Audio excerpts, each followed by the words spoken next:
Hello, everyone. So my name is Taylor Nagel. I use she, her pronouns, and I am the events coordinator for the Career Success team at UC Santa Cruz. Alumni engagement and career success are super excited to bring you today's event, Am I an Entrepreneur? Now today we have Kimberley Bueno-Schonig, and she's a UCSC alum and consultant and will help you identify if an entrepreneurial lifestyle and career is right for you. But before we meet Kimberley, I just want to provide some housekeeping items. So we will be recording this program and making it available on the Career Success YouTube channel. A survey will populate once this event closes. So we ask that you please take the time to fill that out. And then we ask that if you have any questions throughout the program, you enter them in the Q&A box at the bottom of your screen, and we will make time to answer them at the end of the presentation. Now, so we hope you're super excited, and I'm going to pass it over to Kimberley to introduce herself and start the presentation.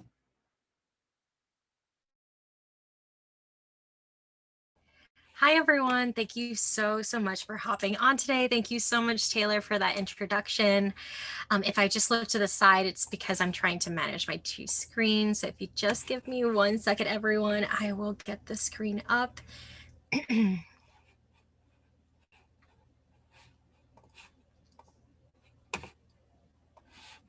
All right. Can everyone see that?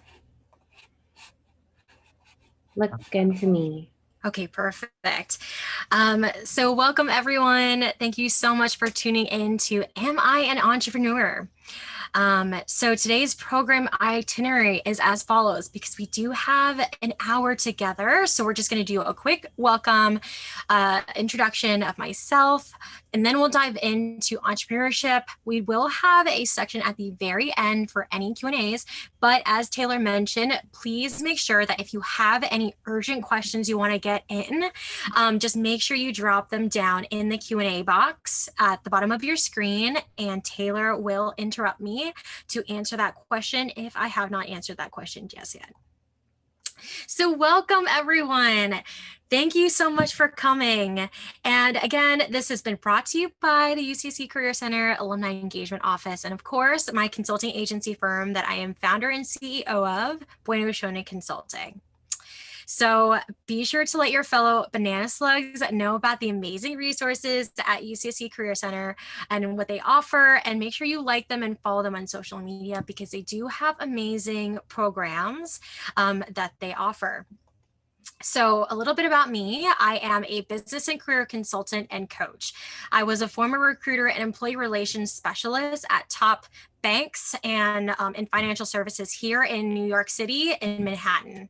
And I'm also an award-winning business owner and serial entrepreneur. So last year, in fact, I won Best 50 Women in Business by a local magazine called NJ Biz. I also was a recipient of several other awards by local magazines, and also was a grant recipient from the Red Backpack Fund by Sarah Blakely, which is the founder of Spanx, if you've heard of that business. So let's talk about entrepreneurship, because that's why you're here, right? So what is entrepreneurship? And on the screen for these slides, I just have a picture that says entrepreneurship. And essentially, I like to start off by just defining what entrepreneurship is when you search it up on Google. So by definition, if you search this up, entrepreneurship is the activity of setting up a business or businesses, taking on financial risks in the hope of profit, right? So this is what Google or whatever dictionary will potentially provide you as a definition. My definition is building a business that results in profits. So you might be able to understand what entrepreneurship is just from those different types of definitions. Typically, when it comes to entrepreneurship, you might think of entrepreneurship as a startup or solopreneurs or small businesses. Really, the purpose of this particular program / event is to note the terms of entrepreneurship and the fact that small businesses and entrepreneurship could be used interchangeably. A lot of people have different ideas of what entrepreneurship looks like, and there can sometimes be different terms that are being used. So let's go over statistics, because I am a huge advocate for utilizing statistics and talking about how they play into entrepreneurship, and if you are someone who is an entrepreneur. So these are statistics provided by Herbalo, which collects data and essentially creates marketing material to kind of showcase the stats. And today I am just including stats that have been provided by SBA, designed by Herbalo, and these statistics seem to be within 2019. So this particular image says, how many small businesses are there in the USA? And in this image, they state that there are 30.7 million small businesses in the USA alone in 2019. So that is a ton of entrepreneurs, a ton of business owners. We clearly see a huge number of people who are in that. Another image I have here states small and medium-sized businesses are major drivers of global economic growth. So what we're seeing also is that over 90% of the business population represents small and mid-sized businesses. And this data was particularly provided by Salesforce in 2019. So I'm just kind of going over statistics about how entrepreneurship plays in its entirety as a whole throughout our entire country, to kind of then talk about whether or not you could be an entrepreneurship, or maybe could be an entrepreneur, or maybe you already are an entrepreneur. Next image we have here is, what is the most common reason for opening your own business? So this was a survey done by Guidant Financial in 2019, and this survey essentially resulted in 55 of the respondents said that the biggest motivation for opening your own business is being your own boss. And personally, as I coach clients, as clients come to me, that is essentially one of the biggest reasons that a lot of people start their own business or decide to jump into entrepreneurship, is because they really just want to be their own business. Sometimes I hear a lot of people saying that they want to be able to create and build something themselves. So that could also be another reason. This image in particular says, small businesses hit hard by COVID-19 crisis. And the reason why I want to talk about this in particular is because obviously this past year has been really hard on small businesses, and me included. In fact, in 2019, I was running a business for about 3 years. And unfortunately, due to the pandemic, I had to close that business because we lost essentially 60% of our revenue. We had 4 to 5 employees, and we just could not be able to float and to be able to survive. So we made the decision to close that particular business. And this particular image says, COVID-19 has rendered 31% of small businesses in the US currently are non-operational. So that means a significant number of businesses obviously had to shut down as well. And this statistic was a representative of 2020 and was taken from Facebook. Here's another image that talk about entrepreneurship that says new generations are actually more likely to create a side business. So what research is showing and data is showing that millennials and Gen Zers are 188% more likely to have the aim of creating a side business compared to baby boomers. And this was statistics taken in 2019 by Salesforce. This is not to say that if you do not fall within this category, you are not capable of creating a side business. It's just additional context as to where people are going. This image says, what percentage of small businesses fail? Now, this is a huge important question, right? This image says more than 50% of small enterprises fail in the very first year, and more than 95% small startups fail within the first 5 years. And this was taken from Converge Hub in 2019.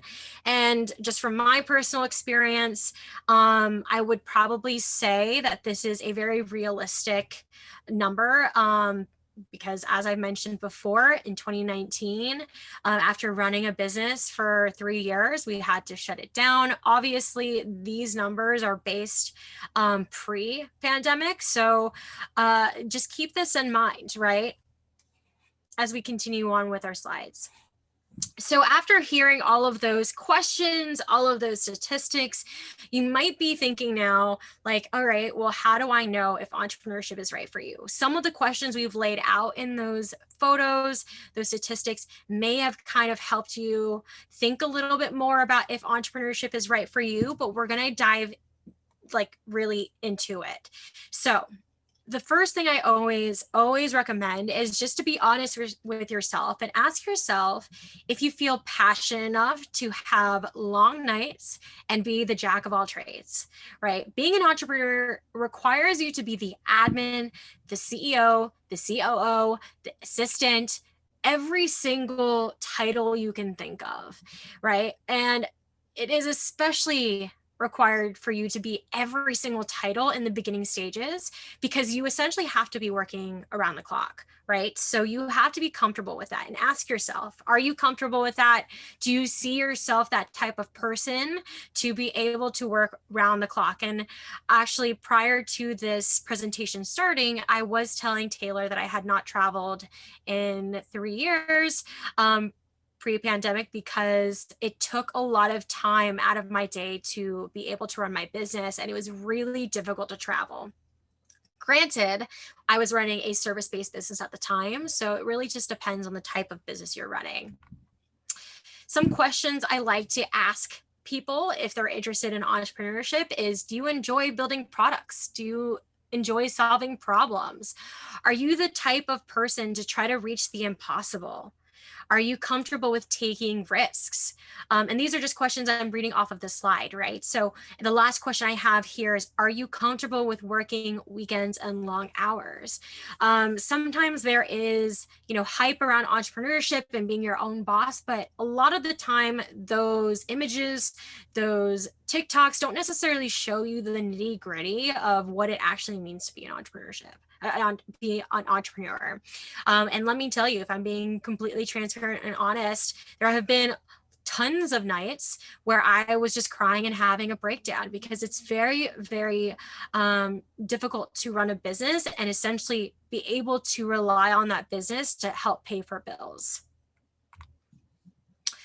An important note that I always like to say is starting a business involves a financial risk, right? And it's important for you to be able to review your financials, review your financial situation, and if possible, speak to a financial advisor, and also do your own due diligence before jumping straight into starting a business. And this entire event is all about asking whether or not you're an entrepreneur. This is not to, I am not an accountant or an attorney, so I always recommend that if you do plan on jumping, make sure you do your own due diligence, or you speak to a professional before starting. And we're going to talk about research, because I personally believe research is your best friend. And in this slide, I just have a picture of research along with the other slides that talk about research. One of the biggest tips that I can give you, really, and I've already mentioned it, to ensure that you are doing your own due diligence, is as much research as possible. So what does that really mean? Ultimately, what I'm saying is you want to be able to do research that allows you to vet your business idea and see if it's actually viable and profitable, right? Running a business means making a profit, right? You need to make profit in order to be able to pay for the cost of running your business, and on top of that, to live a life, to be able to pay your bills, to live, to be able to sustain that lifestyle. And it also means that that you need to ensure that people want to buy your product or service or whatever you're trying to sell. Researching will essentially help you long-term, as you'll need to have this all done in order to launch your business. Oftentimes, sometimes clients will come to me with this great idea that they want to pursue, But the biggest thing I'll ask them is, what research have they done, right? If they haven't done any research, I usually encourage them to not pursue until they've done significant research on the business idea, which can ultimately mean a variety of things, right? It can mean checking your market competitors, being sure you understand what the costs are of running a business. Is there a need? Is there a problem you're solving? Is your message clear? All these different things are really important and should also be included in your research. So now we're going to dive into steps to launching a business. So these are actual action items that you can take home with you to be able to see if you can start launching your business and or help you launch a business. If you have already done your due diligence, you've already done your research, you've already assessed the financial risk and the overall risks when it comes to launching a business. My biggest thing is to write a business plan. And if you don't have a business plan, then it's going to be really hard for not only you, but also other people to take your business seriously. When I first started my business, I did as much research as possible. And there were some people who said to not write a business plan and to just go for it. And there were others that that relayed to write a business plan. And for me, from what I've seen and the success that I've been able to see for myself, is that writing a business plan is crucial in order for you to have a solid foundation and to set expectations for yourself. So what does that look like? Here's the first slide for our business plan. I just have a cute image here that just has a few words about writing a plan. But if you don't know what a business plan is, essentially what it really is just answering questions like, what is your business idea? How do you plan on making profit? What is it that you're trying? What problem are you facing? And how are you solving that problem? Is there a gap in the market for them? Do you see a need in the community for this product or service? What inspires you to, approach this business? And these are just some examples of what I would include in a business plan. I will basically be talking about different sections to also include in your business plan later in this presentation. But the biggest thing is having it all written out, right? You can have a Google Doc or a Microsoft Word document and just write it all out. If you're not someone who likes to write on a Google Doc, you can always just write this out on a notebook. Really, I just need you to have a pen and paper or a keyboard and monitor and to write everything that you're thinking down. The next thing you want to do is, once you have everything written down, have someone, whether it's a professional or a friend, review that business plan and get outside input. This is part of your research. So you've already done research on the business idea, but ultimately we want to see if there's actual interest from people you know. Be very, very specific. So some of the questions that I relayed earlier, those are some questions you can answer, but really it can be 10 pages long or even 20 pages long. My first business plan was 15 or 16 pages. And I wrote everything in there because I wanted to make sure that if I was going to be serious about this venture, I needed to be able to have other people take me seriously as well. And having a business plan was a good starting point. It's important for you to understand that when you are writing a business plan, you have to be able to visualize exactly what you are working towards. So what is your long-term goal? What are you trying to achieve? Here are some questions that you can include in your business plan. I've mentioned some of them. I'm just reading off of this slide. Some of the questions I have here are, what problem are you solving? So make sure you include this in your business plan. What are you offering? How are you going to offer your services or products? What makes your products more unique, or what makes your services more unique? Why should customers or clients go to you versus someone else? Why are you building your business now? The biggest common thing I see when it comes to successful businesses is that they're solving a problem. So if you know that you're solving a problem, then you know that you're in the right direction. if you don't know, make sure you identify what the problem is that you're solving, and make sure you identify how you're providing a solution to that problem. So for example, with my consulting agency, the problem is that a lot of people need help launching and scaling their business and or landing a job during the pandemic. And I come in because I can provide strategic solutions to help them achieve their goals and ambitions, whether it's in business or career. So that's just an example of my business. So let's talk over financials. Again, I'm not an accountant, so these are just recommendations that I've done for myself. So I'm sharing my experience. And these are some questions also that I recommend that you put into your business plan. So I just have the slides for financials, have this image that says finance, funding, savings, benefits. It's just a cute image, but what I have here in terms of content is that really, when it comes to financials, you need to be able to review your personal and business expenses, right? And if you're currently, in college, or if you're an alumni, you might be able to actually review just your personal, because you might not necessarily have a business at this moment.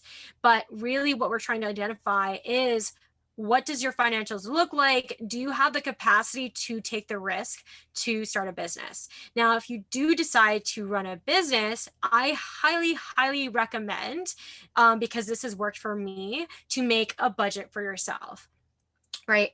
And something that I've done is I've created a business bank account to protect my personal assets, right? So this is something that I've done based upon my research that I think is a good choice for me as a business owner.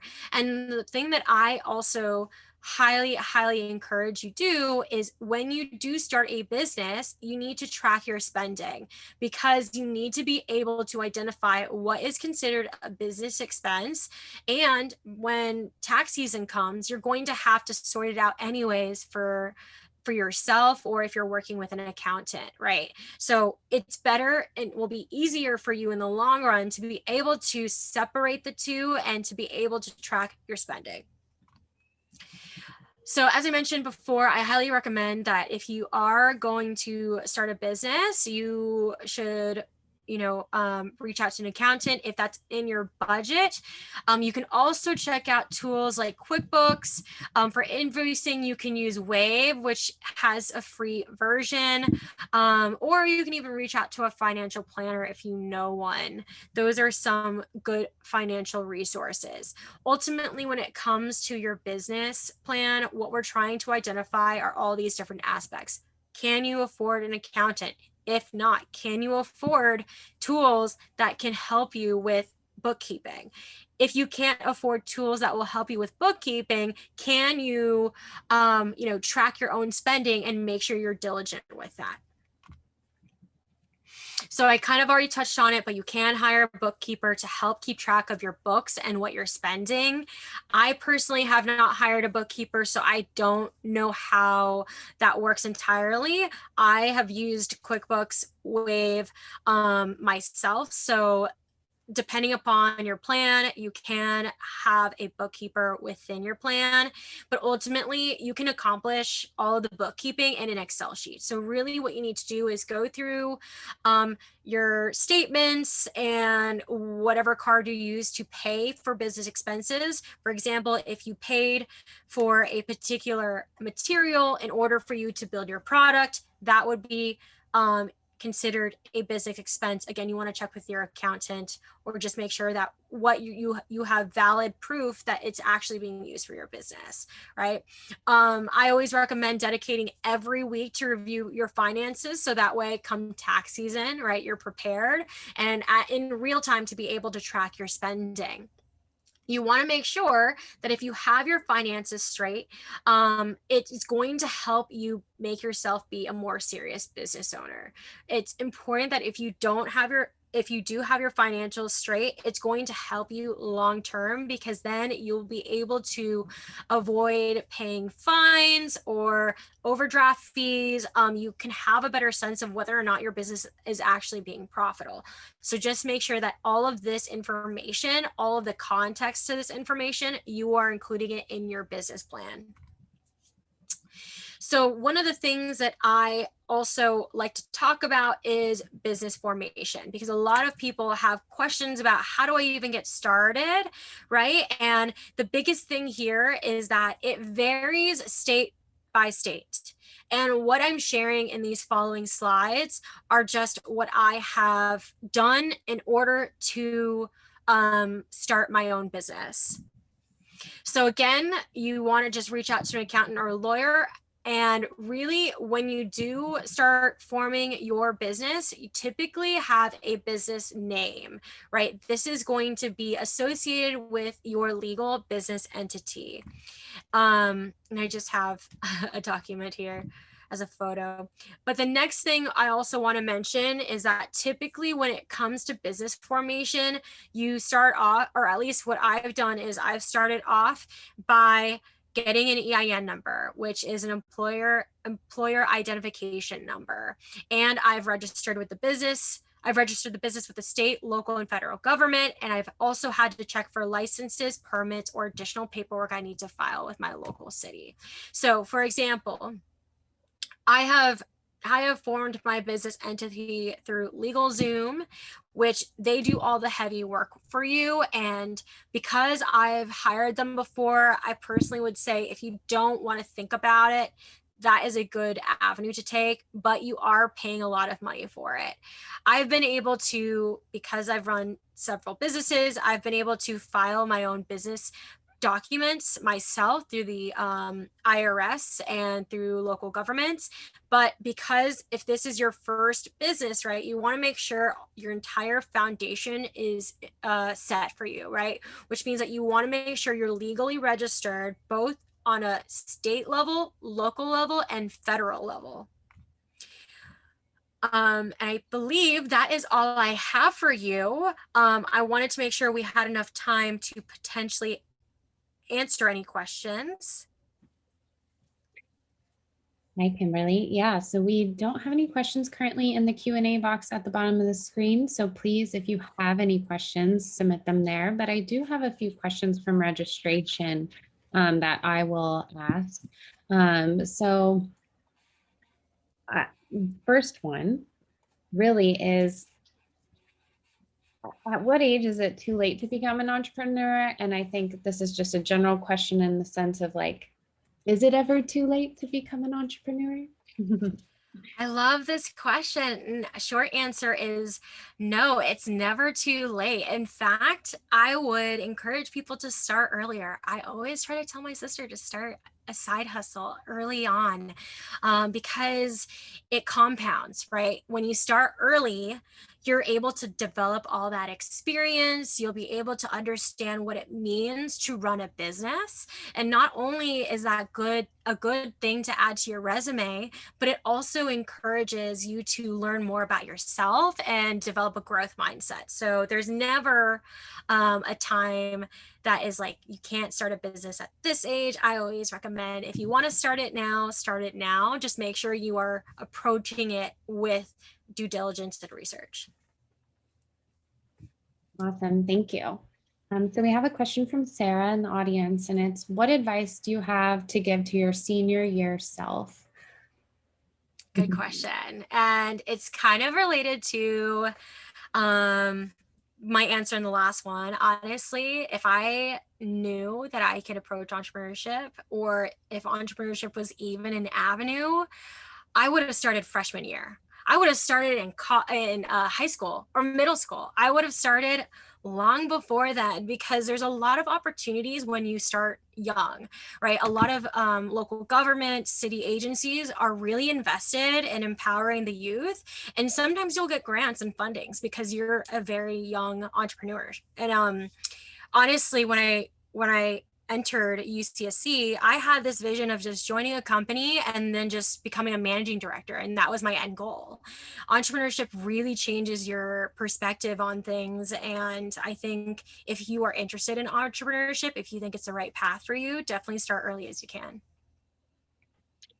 Awesome. And this kind of jumps back to another question within the registration. And it's really like, how do you, if you are in college, how do you balance, starting your own business and schoolwork and all of the things that you have to do? Like, do you have any recommendations on like how to prioritize your time, time management with that?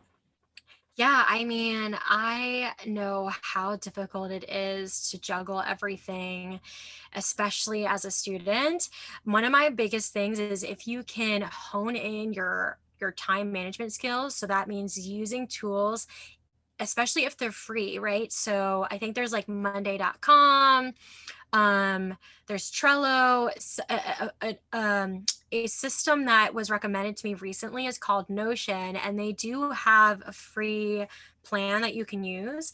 And if you can utilize all these tasks and to be able to set deadlines for yourself and time block, right? Utilize Google Calendar or whatever calendar system you're using alongside your project management tool. So that way, you know how much time you need to get to dedicate to a particular thing that you're trying to work on, right? And this is where you can incorporate your classes.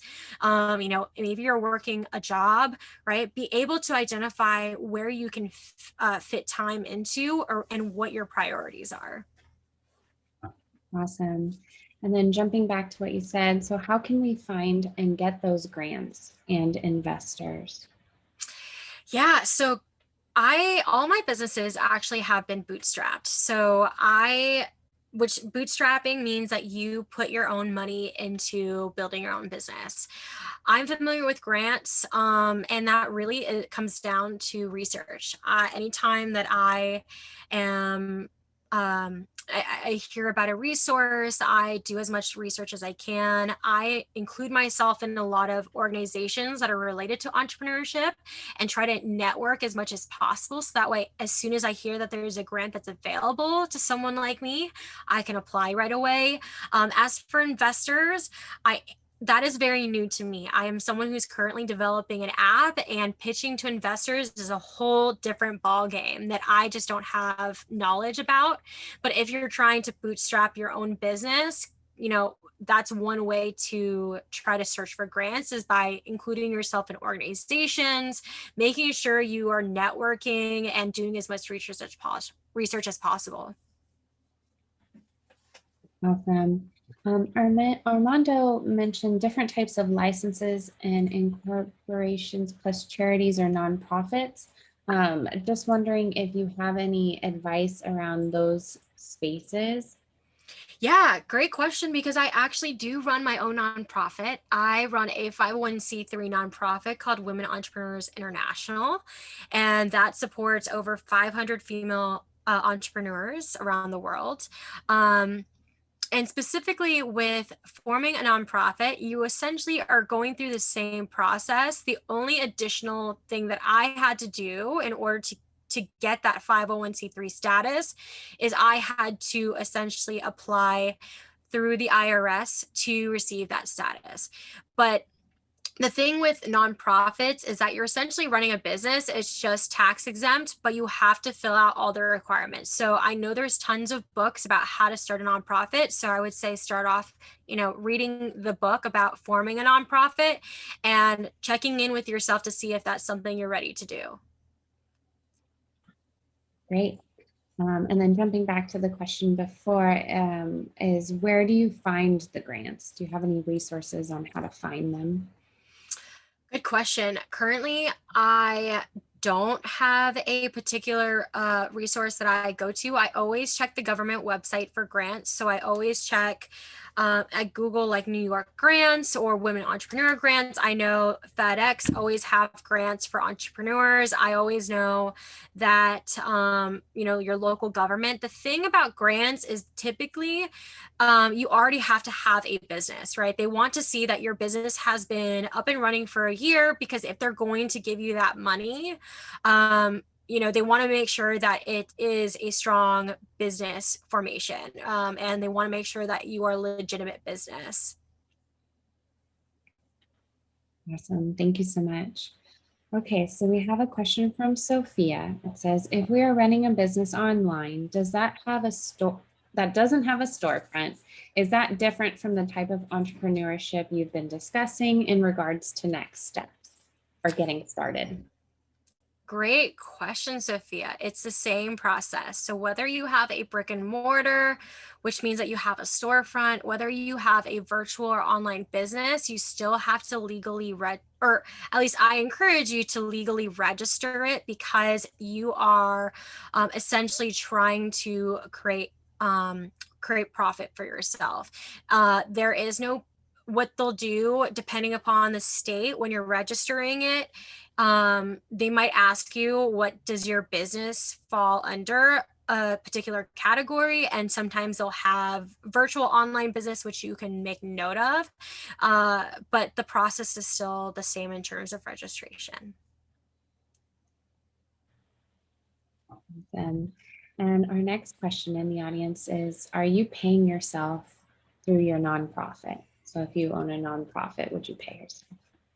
Great question. So you can pay yourself through a nonprofit, but that has more legal complications. When I created my nonprofit, I chose to create this nonprofit and make sure that all the money does not go to a particular employee. So it's a volunteer-led nonprofit, and I'm very passionate about that. I don't want anyone to get paid for it. I have a vision about how I want this nonprofit to see through, and our goal is to make sure it's, no one's making profit off of this. But I do note that there are nonprofits, right, that you can pay yourself through. However, that's where you need an attorney. Awesome. Thank you so much. Okay, next question. Did you register your business right away, or did you wait until things were up and running a little bit? Good question. So my very first business, I did not register my business right away because I did not know to register my business. And I think the thing here I would say is, if you know you are serious about this business, right? If you know that this is not just a hobby, I would recommend registering your business, because you protect your personal assets. You protect yourself, you give yourself a level of protection that I think is important if you're serious, right? If it's a hobby and you just like sell things on the side, this is not something you're serious about.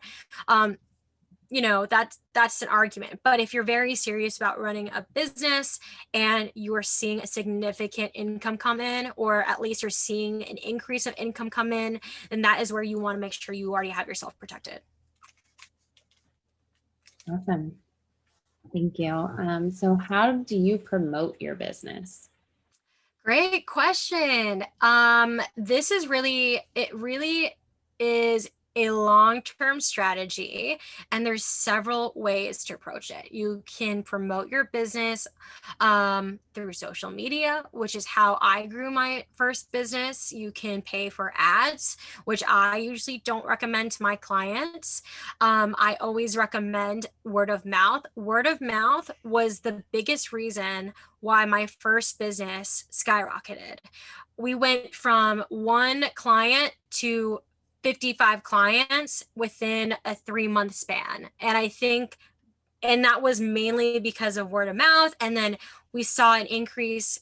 We saw basically 15% more within our first year, due to social media, being out there, being able to, partner with magazines or brands or blogs or influencers. There's a myriad number of ways to market yourself, but I think the strongest one for me has always been word of mouth, being able to build those partnerships with people, and to be able to understand if you're solving a problem in the community. Because if it's solving a problem in your community, then you're pretty much like marketing yourself easily that way.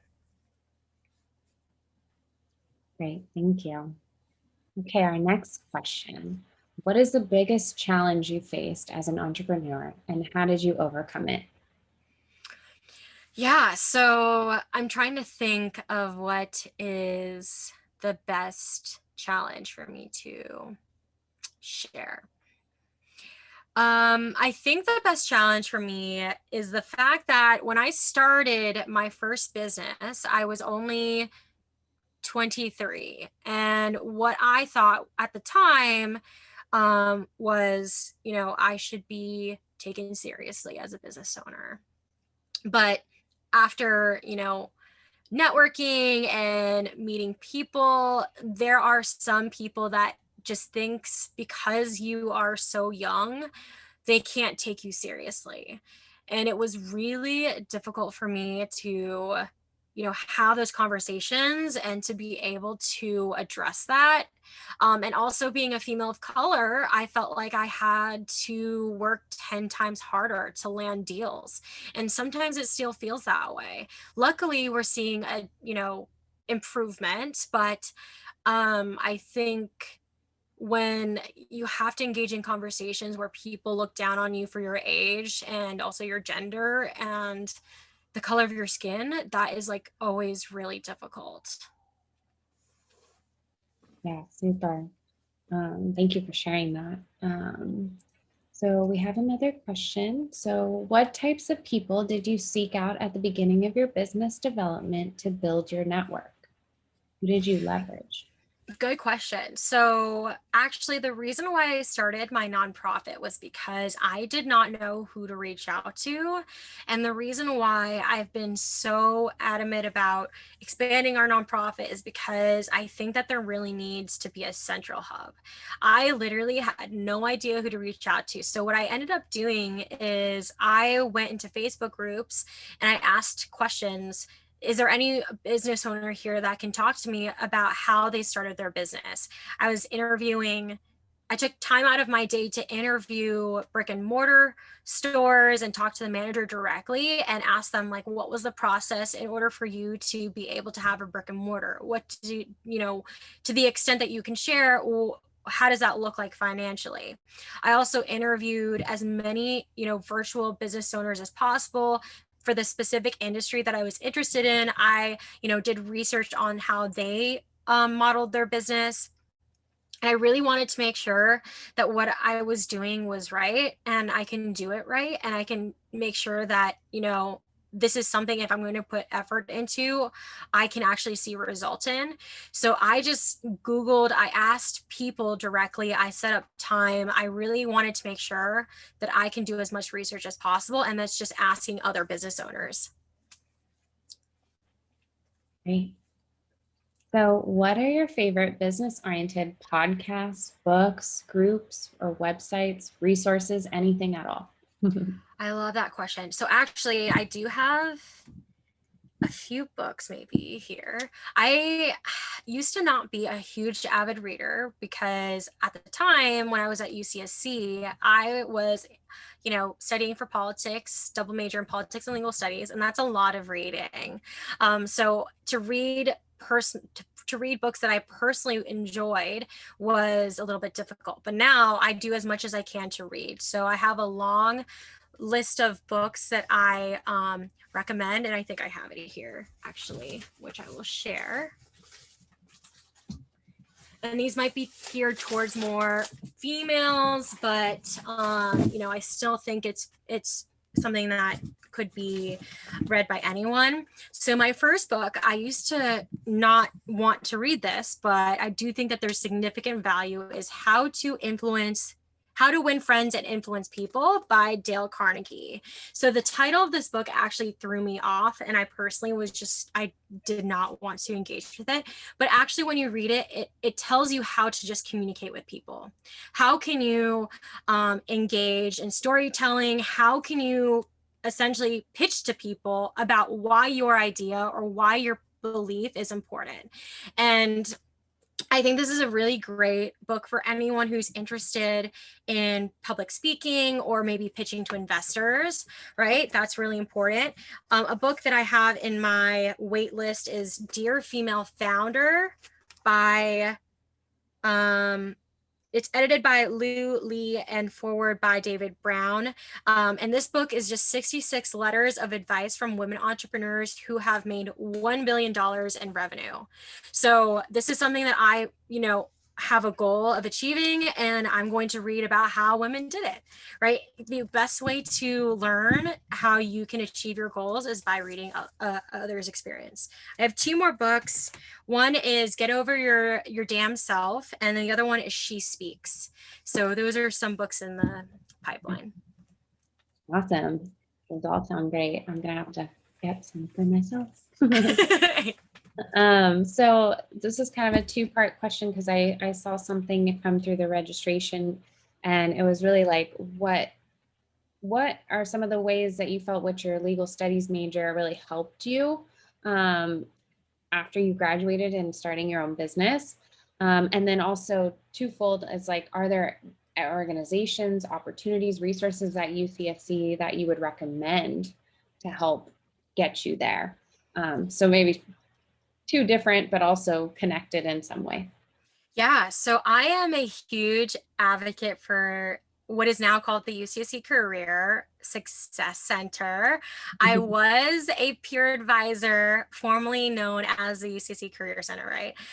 So I am a huge advocate. I went to every single workshop possible that I could fit into my schedule to, revise my resume to understand, how I can build network and all the resources that I could think of that I thought could help, right? And I believe that programs like this, they do all throughout the year. So if you can just look for resources in their program schedule and sign up for it and try to make time, if you can, to show up, that was something I did all the time. I was also involved in SUA in the sense of I'm gonna get killed for this, but I believe it's called SOAR, right? I don't know if they've changed the name, but I was also the front desk receptionist at SOAR. So I tried to insert myself in as many organizations as possible just to build my network and learn from other people that may be more knowledgeable than I. And so if you can look for other people who may have an interest in entrepreneurship. I don't know if there is now an organization, right, is surrounding about entrepreneurship, but you can always go to the Facebook group, Official UCC Students, which I'm part of, and I think is an open Facebook group, and you can ask people if anyone else is interested in there. And that's one way to find out about organizations and resources. As for the first question about legal studies, honestly, I think what has really helped is the fact that I have learned that I love reading contracts, right? And contracts is a huge way to protect yourself and ensure that you get paid for your time and for your work, right? There have been instances, close calls, where people didn't want to pay me for my time. And luckily I had them sign a contract, right? And so I think for me, being able to have that legal studies background and to be able to know that I can read a contract, I know how to read an agreement, that was incredibly helpful. Awesome. And then just a comment provided by Sarah, there is SCEE, which is Student Creativity and Entrepreneurial Empowerment. So perfect. Yeah. Maybe I'll connect with them and see if there's any way we can do some more programming. Yeah, no, that would be great. So kind of shifting gears, really, how do you deal with stress, pressure, mental health? Because you did mention that, you haven't been able to travel. And for some people like me, that's how I get reamped and ready to come back to work. But what are other ways that you've found so that way you stay creative, motivated, all of the above?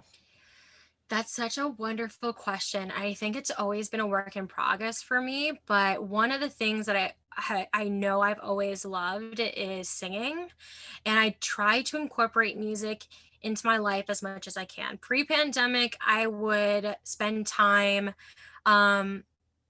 going to karaoke bars with a friend and really try to engage my interest, my creative interest, what I love, what I loved as a kid.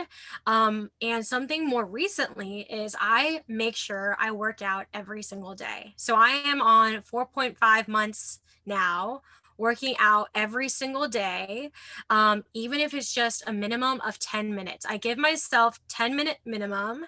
And, you know, if I wanted to exercise more, I'll do that. But I find that I feel a lot better about myself as an individual, feel better about myself overall by dedicating, you know, exercise every single day. And lastly, what I find really important for myself is to learn as much as I can. So if whatever you're interested in terms of skills, or maybe you just like have a knack for something and you want to learn more about that, you should really set time to engage and learn that skill. I love that. Yeah, and read all those books. Yes. Okay, so I think we have time for one more question from the audience. Does anyone have any additional questions? I'll let you, I'll take a minute to just give you all some time if you are going to type anything into the Q&A box at the bottom of the screen.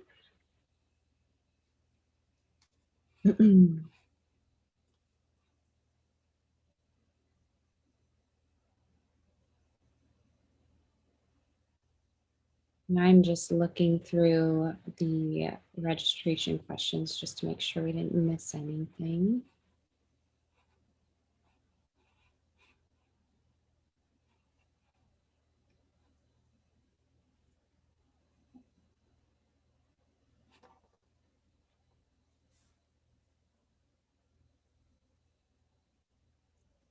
Okay, I'm not seeing anything, and we answered most of the questions. So I am going to transition to our closing slides. And this is really just to provide additional resources for you all on campus.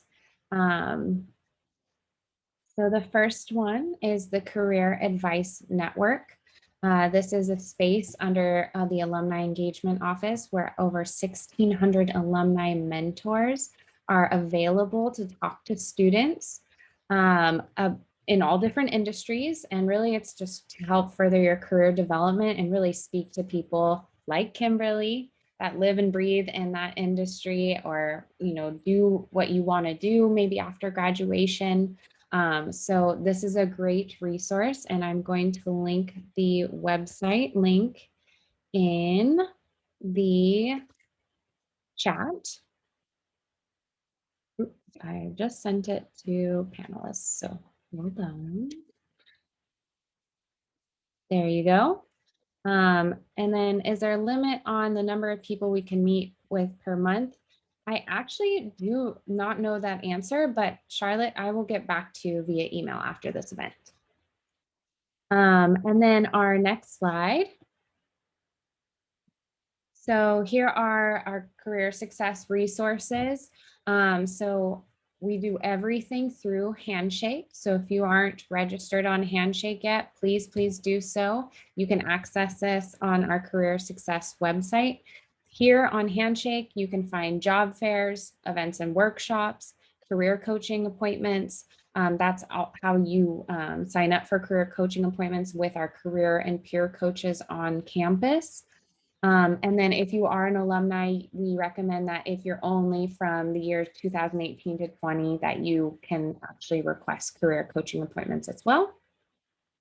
And then there's a lot of web pages on our career success website that give a lot of tools, tips, links to different resources and things that you need to know in order to be successful, as well as prepare, right? Prepare for that next job interview, resume, cover letter writing, all of the above.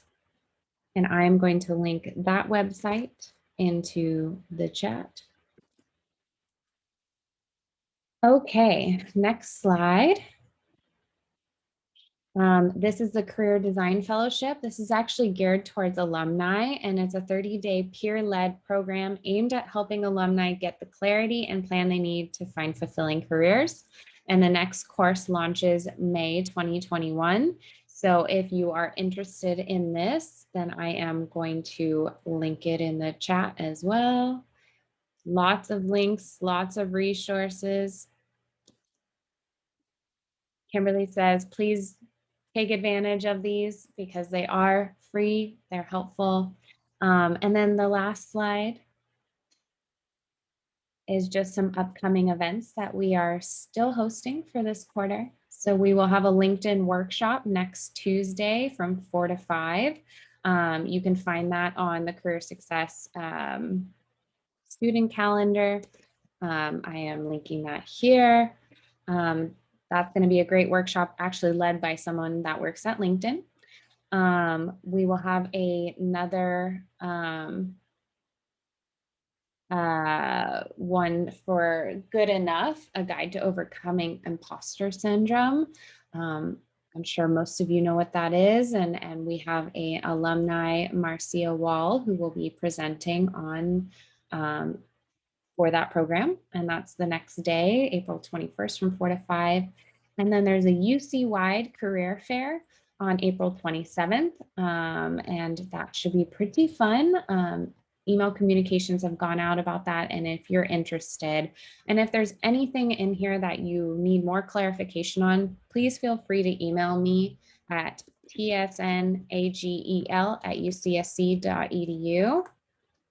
And I'll put my email in the chat right now. So without further ado, on behalf of UC Santa Cruz, I'd like to thank you all for joining and just give a really big special thank you and virtual hug to Kimberly for sharing all of your knowledge and expertise and taking the time to be here. And yes, we just are so thankful. So don't forget that you can find this recording on the Career Success YouTube channel. There will also be a survey that's sent out after this. And I just hope everyone has a wonderful afternoon and weekend. And thank you so much.